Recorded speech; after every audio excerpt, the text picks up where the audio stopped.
نوروز من 10 ساله ها خیلی زحمت کشیدیم که جهانی شود. نوروز انا همین شب روز برای جامعه جهانی همچون باد و هوا ضرور است.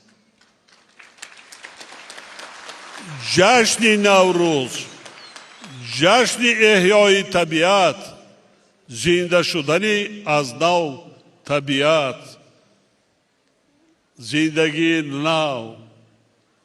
یعنی این خواسته انسان است. طبیعت و انسان باید دوست باشند، باید صلح و ثبات و در وحدت ملی در جهان ملی زیست و زندگی کنند. همین است. نوروز سال نو و همه خرسندی. بینید که در جشن نوروز از کودک خرسان گهوارگی تا کلانسان 100 ساله همه خرسندی میکنند.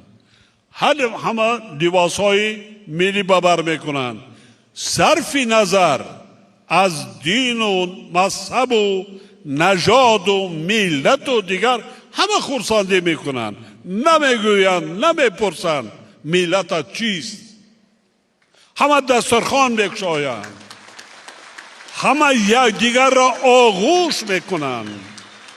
و بینید که در جشن نوروز، در روز نو، همه از دل و از قلبای خودشان که نو و عداوت را دور میکنند.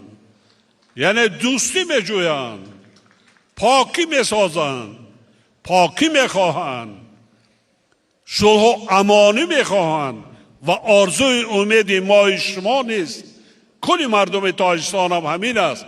دعا میکنند دائم که بگذار سال نو اجدادی فیض و برکت بیارد، صلح و امانی باشد در هر یک خاندان. نه که هر یک خاندان تاجیک، در هر یک خاندان دنیا.